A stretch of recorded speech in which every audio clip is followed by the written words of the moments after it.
Manu. I'd rather not become the emperor.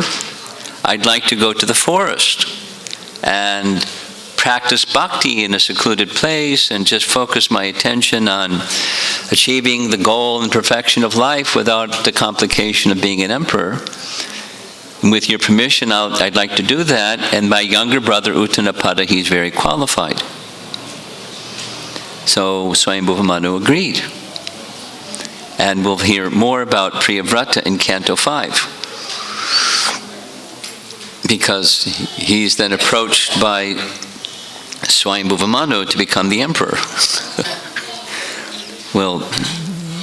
You'll hear about that later. So if there's Uttanapada, he becomes the emperor of the world. Pretty vast kingdom.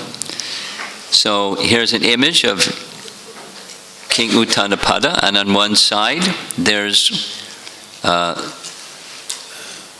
Suruchi. She's the younger queen and the favorite of the king.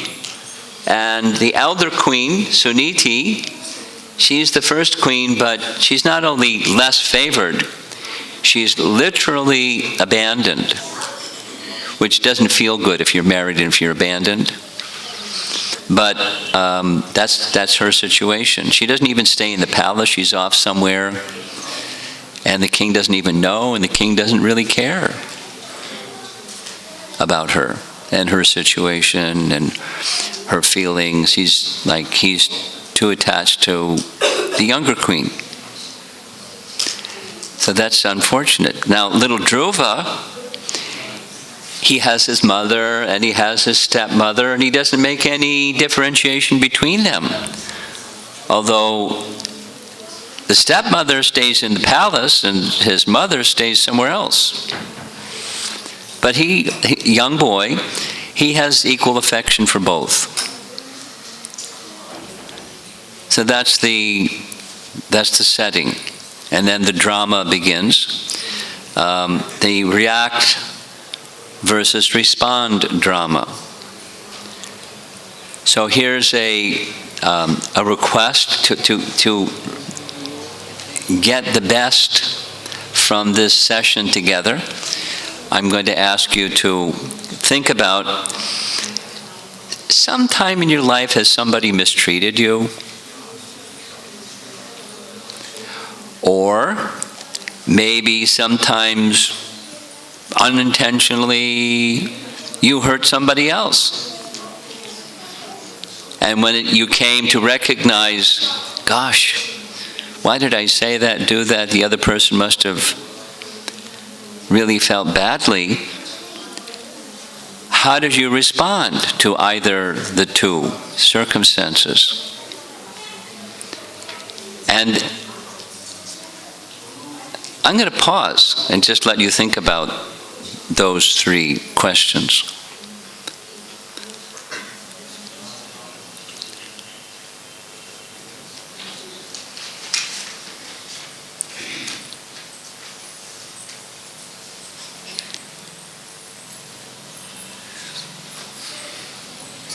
Sometimes we're in the receiving, sometimes we're in the giving position of good fortune, ill fortune. Let's just make this nice assumption that we don't hurt anybody intentionally, but sometimes you hurt people unintentionally.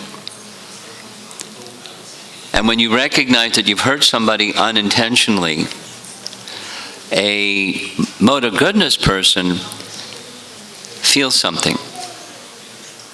Now, depending upon react, respond, how are you going to handle that situation? So we'll take a look at some examples. This is 3 react examples, and the first one is Suruchi. Suruchi is the stepmother of Dhruva, and the scene opens with Dhruva wanting to sit on his father's lap. And Maitreya narrates, while the child, Dhruva Maharaj, was trying to get up on the lap of his father, Suruchi, his stepmother became very envious. That's one of the forces of destruction. She became very envious of the child, and with great pride and spite, she began to speak so as to be heard by the king himself. Now, she has to take responsibility for her actions and speech, and she does later on. But she's being moved by some force that you don't have to be envious. You can choose to not be envious and not be envious. But, commonly conditioned souls have envy. That's a force of destruction, per the paradigm presented at the beginning of this chapter. She's envious because there's the circumstance out there. The circumstance out there is kind of like Dhritarashtra. The firstborn son is entitled to become the next king. So Dhruva was born before her son. So she's envious of little Dhruva because Dhruva was born before her son. So she's envious of him. And she has pride because she's the favorite queen. And she knows it. And for that reason, she purposefully speaks what she speaks so that the king can hear it, knowing the king's not going to say anything because he doesn't want to lose the favor of his favorite queen. She's really proud. She's full of it. And we know from the Bhagavatam, when Narada Muni sees Nalakuvira and Manigriva behave the way that they behave, he understands what's driving that behavior is their pride. And then he analyzes, when one has pride, one can do any hurtful thing and it's quite okay. Because I'm up here, anybody else is down there. That's the mentality of a pride-filled person. They can do any hurtful thing and feel fully justified. No ill feelings about what they just did. That prideful, hurtful behavior. So she's got lots of pride and she uses it in a destructive manner. Spite, that's an interesting word. Spite, it's really harsh. In the purport, Prabhupada makes this explanation that these two, pride and envy, they go together. Something like two sides of the same coin. One who's proud will be envious, one who's envious will be proud. It can be detailed, but it's not so difficult to understand. I have something, or I think I have something, and because I have that something, I'm proud. But somebody else has something I may not have, so I'm envious. Or the other way around. So she has both. And it's quite natural. If one has one will have the other. So here goes that chart that we saw, these forces of devastation, pride and cheating, greed and cunning, anger and envy. Whew, harsh speech. And Dhruva's on the receiving end. It becomes the instrument of devastation. And she's moved by these forces, pride, envy, spite.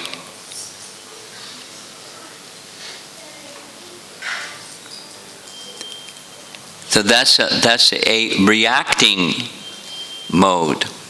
These forces explain why she's reacting. And now we're going to hear her speech. Oh, I like that other painting. Her body language. What's Dhruva understanding about what she's saying? He's just a little boy. But her body language says it all. So here's her words. And there's Dhruva's reacting. He didn't respond. He got really angry, really hurt. So here's her words. My dear child, you do not deserve to sit on the throne or on the lap of the king. Surely you are also the son of the king, but because you did not take your birth from my womb, you are not qualified to sit on your father's lap. My dear child, you are unaware that you were born not from my womb, but from another woman. Doesn't give her name, doesn't just speak to another woman. Therefore, you should know that your attempt is doomed to failure. You're trying to fulfill a desire which is impossible to fulfill. If you at all desire to rise to the throne of the king, then you have to undergo severe austerities. First of all, you must satisfy the Supreme Personality of Godhead, Narayana. And then, when you are favored by him, because of such worship, you shall have to take your birth from my womb. Get down.